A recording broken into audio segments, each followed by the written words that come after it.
Hello everyone and welcome to your Global Business Report. I am Busin Amofai. We're live to you from Lagos, Nigeria's financial markets capital. Let's look at stories making the headlines. Of course, we got Nigeria's GDP between 2015 and the end of 2022. A total of 128,770 Nigerian students were enrolled in British universities in the quest of a better education and quality of life, according to a study of data obtained from the UK's Higher Education Statistics Agency. As Nigerians attempt to flee the horrors of poor governance and the disruption of academic activities by tertiary institutions-based unions like the Academic Staff Union of Universities and the Senior Staff Association of Nigerian Universities, amongst others, the number of Nigerian students have increased over time. Meanwhile, Nigerians and other overseas students are no longer allowed to bring their family with them to the UK to attend school, with exceptions made recently by the UK government.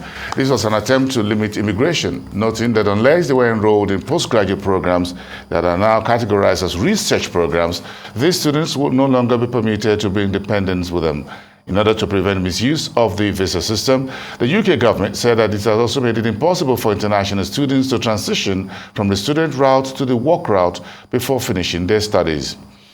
And I'm being joined live here in our studios by the social entrepreneur and CEO of Teach for Nigeria, Folawe Omikunle. She's joining me now for this discussion. Good morning. Good morning. Education is key to Absolutely. everything. So this is something about, tell me a little bit about Teach for Nigeria. Thank you. And thank you very much for having me. Teach for Nigeria is a non-profit organization that is focused on addressing educational inequity. And we approach educational inequity in a very interesting and unique way, where we recruit fresh graduates, fresh Nigerian graduates, young professionals, top talented young professionals who we train and place to teach in underserved schools, in primary schools and secondary schools across Nigeria. We've been doing this since 2017, and we've recorded tremendous impact across learning outcomes for the students and that we're teaching, but also even for the graduates who we're recruiting, who are starting to find their passion and their interest in education. So this is what Teach for Nigeria really is about. But do you think between 2017 and now, the syndrome of the japa, which is the local parlance for leaving Nigeria to go abroad because of the socio-economic situation and security of the country, is beginning to make a dent in the country's educational system and impacting both students and academic institutions? Unfortunately, absolutely. We have seen and recorded negative impact across academic institutions. And not just speaking about Teach for Nigeria, but the work that I do has also exposed me to engaging with institutions, with academicians, with schools, whereby everybody literally is affected by the teachers who are leaving on a day-to-day basis. We have teachers who are leaving in the middle of a term. We have teachers who are leaving in the middle of a semester, who are also, affected by the japa crisis, who are leaving not because they don't love the students that they're working with, but the environment and the society in which they're operating in is just not serving them. So it's really impacting on just the quality of individuals, even for the system. Private institutions, private schools are all complaining about the exit and the exodus of quality talent and teachers. And so they're having to constantly recruit and just retain. But imagine the intellectual loss that we're having to battle with. Imagine a teacher that has been teaching in a school for 20 years who has suddenly just up and left the school. How do you retain that knowledge? How do you retain that skill? How do you close the gap? So a lot of schools are struggling. Some schools are shutting down, I must say. A lot of private schools are closing down because they're no longer able to afford keeping teachers and even just, have... Up until the current japa over the last 1 to 3 years, hitherto, the quality of Nigeria's educational system has been in doubt, globally speaking, in terms of whether the developed economies accept our certificates and other degrees that we churn out. Do you think the current situation will make worse what's already a bad situation for us? Absolutely. I mean, we're talking about an education system where, first of all, we have an access issue. Bear in mind that since the COVID period and the pandemic, the number of out-of-school children has doubled. So we went from 10.5 million now to over 20 million children who are not currently receiving any education at all. Then you look within the education system and you look at the primary education system and you have primary 6 students who are leaving our primary schools. 60% of them are unable to read and write, whether in the national language, which is English, or in the local language. That in itself is a challenge. Then you look at foundational learning. And a lot of times, research has also shown that if you're able to invest and ensure that children receive quality foundational learning, which is the early childhood education up until the pre-primary level of education, the ability to get a child to understand the basics of reading and writing, is stronger, so that you're not playing catch up when you advance and go through the rest of the levels. But what we have in Nigeria is less than 40% of our population accessing early childhood and pre-primary education. So already there is a challenge. And then when you start to look across board, it was in 2017, I believe, that El Rufai carried out this teacher test for primary school in Kaduna State, where 33,000 teachers were given a primary 4 test to write. And 21,000, almost 22,000, 21,780 failed and couldn't get at least 75% of a grade 4 test. Now, Kaduna State was brave enough and bold enough to share that result, but this is the general state of affairs in the country. So use that as a poster boy. Exactly. For majority of this. So I'm sharing that just to show some of the issues that the incoming government is going to deal with, and the issues that are facing our education system. And you're just taking the next question straight out of my mouth in terms of where do we go from here, but more importantly, how? Great. Which is more important for me, because again, you've got school teachers, professionals in schools and classrooms leaving the country. Yes. And you've got students also leaving the country. Yes. Either ways. The ones left are the school owners, by the way, so for private schools and others. So, and unfortunately for public schools, they ultimately find their way. So, how do you think the incoming administration in the next few days will be or should be able to do at some level of quick wins to stem the tide first, and if possible over time begin to get those who have left back into the country? Yeah, I wanted to also just mention that the public schools are also having teachers leave, and so it's not just to the private schools. But back to your question, I wish I could say this is the one solution and this is like the great, there's this like silver bullet, because unfortunately there's just no silver bullet. First of all, if we want to seriously transform our education system in a way that delivers for every citizen, but also for the development of this country, we need to make some serious investment and serious commitment to education. In the last 5 years, we've dangled between 6 to 8% of budgetary allocation to our education system. Is it about money? Well, is it about money? Money is one of it. If we're going to really invest resources, for example, to ensure that foundational learning, is provided across to all young Nigerians and all the children in Nigeria, we need the resources to enable that. If we're going to ensure that the school environment will be upgraded in a way that the right infrastructure, the laboratories, the facilities that would enable the right teaching and learning to happen, exactly. The water system. Exactly, the in the schools. System. Thank you very much. Because schools are communities on their own. Exactly. So we need the funding. So funding is one, and I'll get to all the different things that needs to happen. Yes. We need to really look at the curriculum.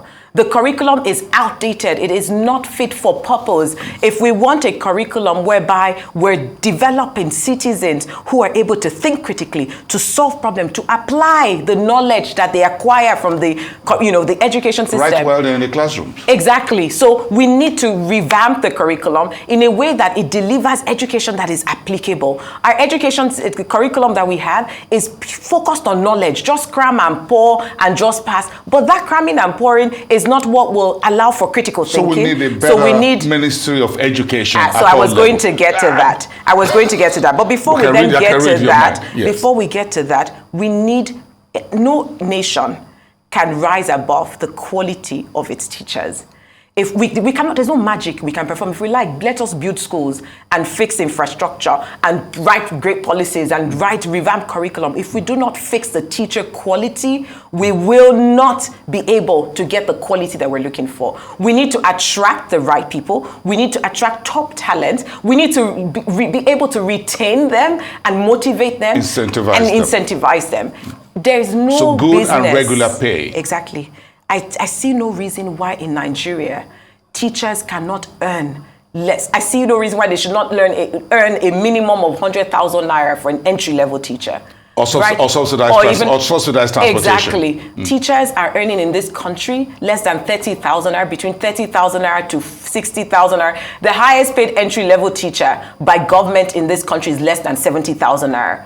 About 68,000 naira, 700 plus. About 2,000 naira per day. Exactly. Just imagine. So we need to get serious with ensuring that we figure out a way to recruit, retain, and also incentivize top talent, and attract them to teaching. And then after all of that we've done, we really need to pay attention to vocational education. We cannot continue to just promote university education. There's a role that vocational and technical education plays in a society.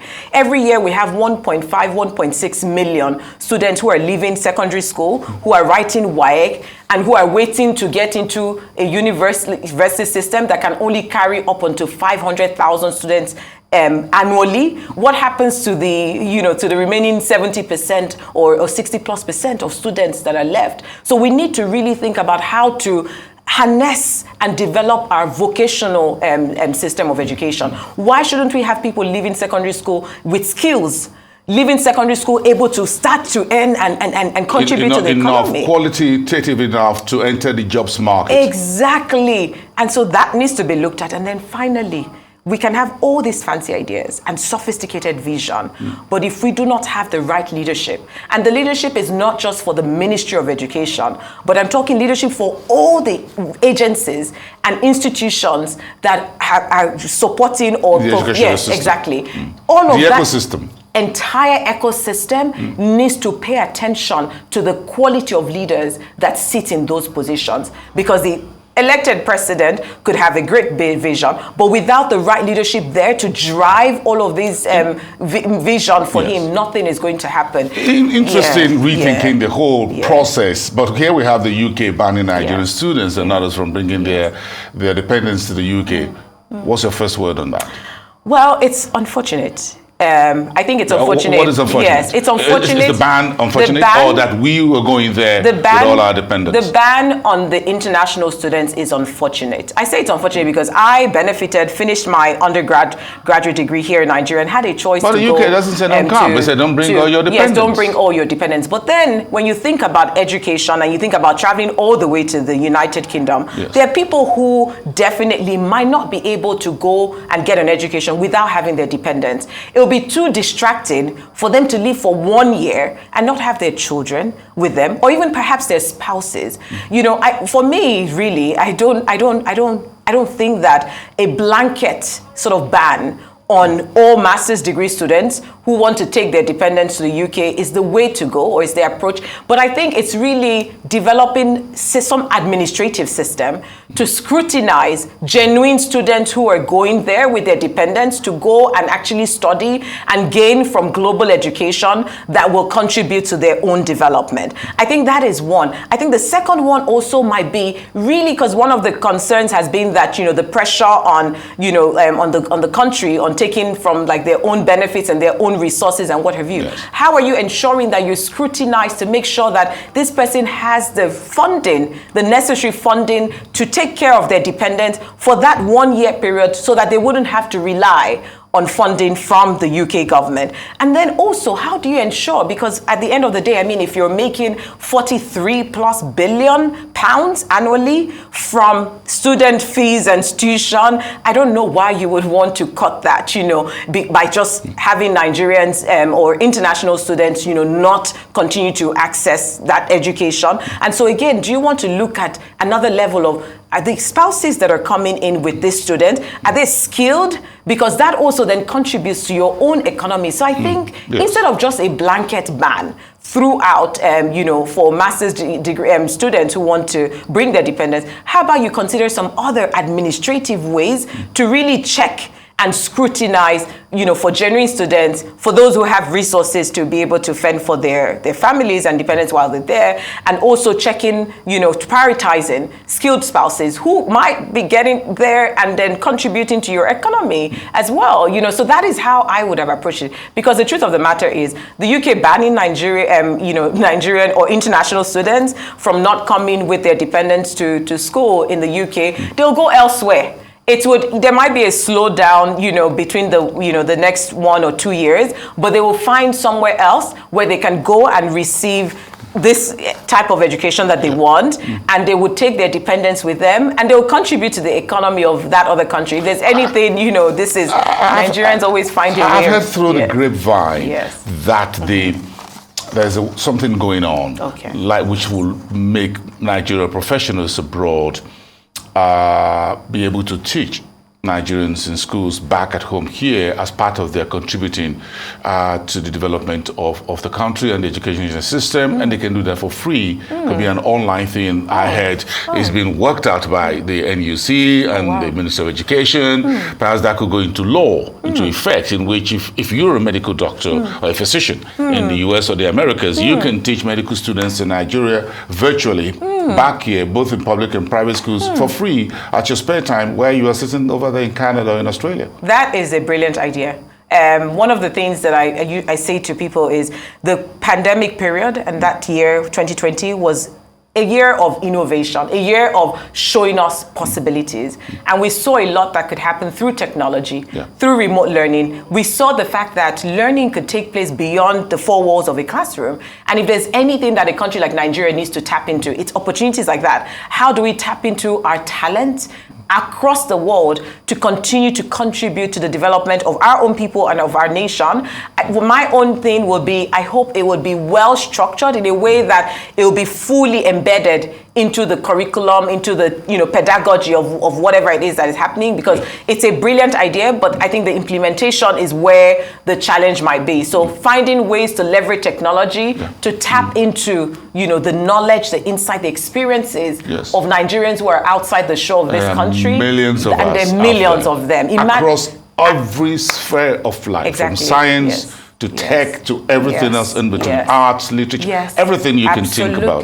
Absolutely. And it could just be part of their own giving back to the country. It could really be a brilliant piece that could, transform. Absolutely. A game changer. Because again, you can't really quantify what Nigerian professionals are sitting out there, and they have spare times, an hour a day, 30 minutes here, a couple of hours a week, and virtually learning and teaching folks, young ones in the universities, and down to colleges and all the secondary schools in Nigeria is going to be amazing. Incredible. Perhaps that's going to be that bridge between Nigeria and the diaspora in terms of real education, and my job opportunities, a whole lot of things could follow. Couldn't agree more with you. When I think about, states of emergencies where education is not happening as it should, there are states in Nigeria where schools haven't been open in 10 years in certain communities. When I think about the innovation that you've just talked about with having Nigerians in the diaspora who are teaching virtually at their free time,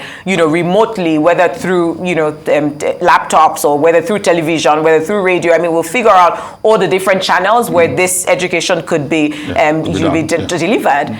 I think that could also be, we could tap into that for those communities across Nigeria, particularly in the northern region, where we're experiencing some of these challenges. So I think, even beyond the institutions that are currently functioning as they should, I think they will benefit a great deal, but I think this can also be extended, to even other communities where, they don't even have functioning schools. I love that. I love that point. Even for communities where you have serious insecurity, if you could just afford a mobile phone or a laptop at home without going into where insecurity and all of that banditry have sacked communities and kids are at home. If you look at states like Benue, for example, parents have left and they can't go to the farm, the kids are roaming the street. They could just sit down at home using the mobile phone, a tablet, whatever, and they could just learn virtually, and education could just continue. So during the pandemic, the organization that I work with, Teach for Nigeria, we launched a radio school during the pandemic. Amazing. And the radio school was providing pre-primary and primary lessons in maths, social studies, science, English language, cut across different subjects. And after the pandemic, majority, because there were other radio programs and TV programs, Facebook programs, WhatsApp, that happened during that period. And most of them didn't continue after the pandemic. Like literally, it was almost like that was over and people just returned to business as usual. But we kept the radio school. The radio school to today continues. What we've now done is it's focused on foundational literacy and it's teaching literacy across all pre-primary and primary levels in Ogun State. And there's some areas in Lagos State that tap into it as well as Benin Republic as well. But just imagine how some of those innovations, if scaled with the incoming government, the impact that it could have across many remote communities and underserved communities in the country. If you expand that a little bit, Yes. as my final point, in terms of your outlook on Nigeria's educational system and how we can build resilience in the system moving forward. Yes. How would you answer? I would say that, first of all, we need to get that right, that leadership right. I would hate to come back to another 4 years after this government for a Minister of Education to say, I'm sorry, and I failed Nigeria's education system. So I think it's important that whoever is chosen to lead that agency is carefully selected and is fit to deliver the vision of education for this country. Secondly is we need to make some serious investments. We need to put our money where our mouth is and make some serious investments, monetary investment within the education system, starting from early childhood education all the way to secondary education and beyond. We also need to ensure that we pay attention to the curriculum. We cannot afford to not look at the curriculum that would deliver on the purpose of education. So we need to revamp the curriculum in a way that it provides skills and the experience and the knowledge and the mindset and values that Nigeria citizens would need to develop the country that we want. And then finally, like I said, no education system can rise above the quality of its teachers. If we really, really, really mean business and we want to revamp and transform our education system, we need to really take care of teachers. We need to pay attention to teachers. We need to respect our teachers. We need to remunerate our teachers appropriately. I think if those things are done in the short term, we would definitely see some quick wins and we'll start to see some good results. And I think also just the right, we need some type of energy and we need some type of inspiration, for education. We need people to say that truly education can lift one out of poverty. Not that education is a scam, because that's what you hear now. Because the whole chain, when you go to go through an education system and you come out, you are not employable. You look at the percentage of unemployed youth in the country, and it's just unbelievable. And so we need to get to the point where the education system is inspiring enough for a young Nigerian to say that I want to get an education and I know what that would do for my future and the future of my country. I love that. So we're trying to get youth into agriculture. We should also be able to get them into education. Absolutely. Make education, make teaching sexy. Yes, make it nice. cool. Make it cool. Yes. Great. It's good to have you here. Thanks for coming. Thank you for having me. Omikunle, CEO of Teach for Nigeria. Thanks very much for coming. It's good speaking with you here on Global Business Report.